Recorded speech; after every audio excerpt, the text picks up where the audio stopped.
أعوذ بالله من الشيطان الرجيم بسم الله الرحمن الرحيم نحمده نصلي على رسوله الكريم أما بعد رب اشرح لي صدري ويسر لي أمري واحلل عقدة من لساني يفقهوا قولي رب زدني علما۔ سامعین اکرام، سورہ جن کا تعارف پیش خدمت ہے۔ ترتیب کے لحاظ سے یہ سورت 72 نمبر پر ہے۔ یہ مکی سورت ہے جس میں 28 آیاتیں اور 2 رکوع شامل ہیں۔ جن اس سورت کا نام بھی ہے اور اس کے مضامین کا عنوان بھی، کیونکہ اس میں جنوں کے قرآن سننے کر جانے اور اپنی قوم میں اسلام کی تبلیغ کرنے کا واقعہ تفصیل کے ساتھ بیان کیا گیا ہے۔ بخاری اور مسلم میں حضرت عبداللہ بن عباس رضی اللہ تعالیٰ عنہ کی روایت ہے کہ رسول اللہ صلی اللہ علیہ وسلم اپنے چند اصحاب کے ساتھ بازار عکاظ شریف لے جا رہے تھے۔ راستے میں نخلا کے مقام پر آپ صلی اللہ علیہ وسلم نے صبح کی نماز پڑھائی۔ اس وقت جنوں کا ایک گروہ ادھر سے گزر رہا تھا۔ تلاوت کی آواز سن کر وہ ٹھہر گیا اور غور سے قرآن سنتا رہا۔ اسی واقعے کا ذکر اس سورہ میں کیا گیا ہے۔ ابن عباس کی روایت کے مطابق جنوں کے قرآن سننے کا واقعہ اس وقت پیش آیا جب آپ مکہ سے عکاظ تشریف لے جا رہے تھے۔ ان وجوہ سے صحیح بات یہ معلوم ہوتی ہے کہ سورہ احقاف اور سورہ جن میں ایک ہی واقعہ کا ذکر نہیں کیا گیا ہے، بلکہ یہ 2 الگ الگ واقعات تھے جو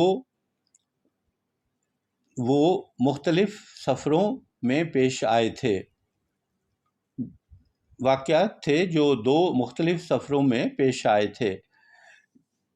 جہاں تک سورہ احقاف کا تعلق ہے، اس میں جس واقعے کا ذکر کیا گیا ہے اس کے بارے میں روایت کے مطابق 20 کے روایت متفق ہیں کہ وہ سن 10 نبوی کے سفر طائف میں پیش آیا تھا۔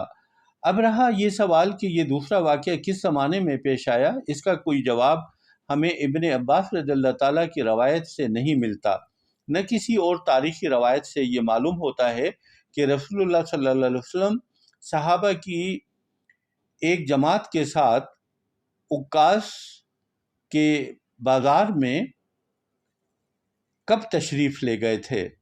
البتہ اس سورہ کی آیت نمبر 8 سے لے کر 10 پر غور کرنے سے محسوس ہوتا ہے کہ یہ نبوت کے ابتدائی دور کا واقعہ ہی ہو سکتا ہے۔ ان آیات میں بیان کیا گیا ہے کہ رسول اللہ صلی اللہ علیہ وسلم کی بعثت سے پہلے جن عالم بالا کی خبریں معلوم کرنے کے لیے آسمان میں سنگن لینے کا کوئی نہ کوئی موقع پا لیتے تھے، مگر اس کے بعد یکایک انہوں نے دیکھا کہ ہر طرف فرشتوں کے سخت پہرے لگ گئے ہیں اور شہابوں کی بارش ہو رہی ہے، جس کی وجہ سے کہیں ان کو ایسی جگہ نہیں ملتی جہاں ٹھہر کر وہ کوئی بھنک پا سکیں۔ اس سے ان کو یہ معلوم کرنے کی فکر لاحق ہوئی کہ زمین میں ایسا کیا واقعہ پیش آیا ہے یا آنے والا ہے جس کے لیے یہ سخت انتظامات کیے گئے ہیں۔ غالباً اسی وقت سے جنوں کے بہت سے گروہ اس تلاش میں پھرتے رہے ہوں گے اور ان میں سے ایک گروہ نے رسول اللہ صلی اللہ علیہ وسلم کی زبان مبارک سے قرآن سن کر یہ رائے قائم کی ہوگی کہ یہی وہ چیز ہے جس کی خاطر جنوں پر عالم بالا کے تمام دروازے بند کر دیے گئے ہیں۔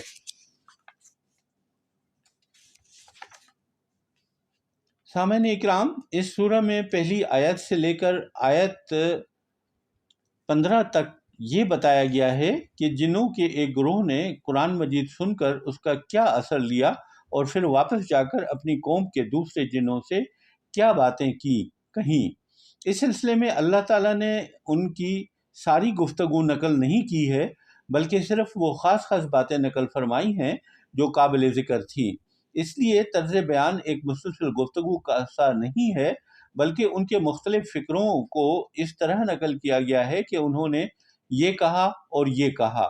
جنوں کی زبان سے نکلے ہوئے ان فکروں کو اگر آدمی بغور پڑھے تو اب آسانی یہ بات سمجھ میں آ جاتی ہے کہ ان کے ایمان لانے کے اس واقعے اور اپنی قوم کے ساتھ ان کی اس گفتگو کا ذکر قرآن میں کس غرض سے کیا گیا ہے۔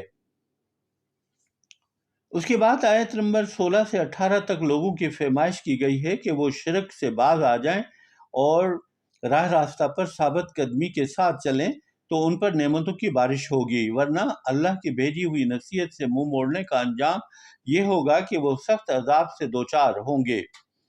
پھر آیت نمبر 19 سے 23 تک کفار مکہ کو اس بات پر ملامت کی گئی ہے کہ جب اللہ کا رسول دعوت اللہ کی آواز بلند کرتا ہے تو وہ اس پر ٹوٹ پڑنے کے لیے تیار ہو جاتے ہیں، حالانکہ رسول کا کام صرف اللہ کے پیغامات پہنچا دینا ہے۔ وہ اس بات کا مدعی نہیں ہے کہ لوگوں کو نفع یا نقصان پہنچا دینا اس کے اختیار میں ہے۔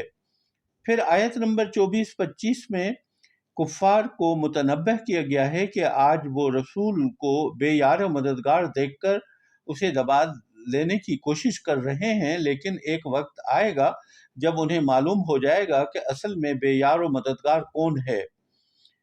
وہ وقت دور ہے یا قریب رسول کو اس کا علم نہیں ہے، مگر بہرحال اسے آنا ضرور ہے۔ آخر میں لوگوں کو بتایا گیا ہے کہ عالم الغیب صرف اللہ تعالیٰ ہے۔ رسول کو صرف وہ علم حاصل ہوتا ہے جو اللہ تعالیٰ اسے دینا چاہتا ہے۔ یہ علم ان امور سے متعلق ہوتا ہے جو فرائض رسالت کے انجام دہی کے لیے ضروری ہوتے ہیں، اور یہ علم ایسے محفوظ طریقے سے دیا جاتا ہے جس میں کسی بیرونی مداخلت کا امکان نہیں۔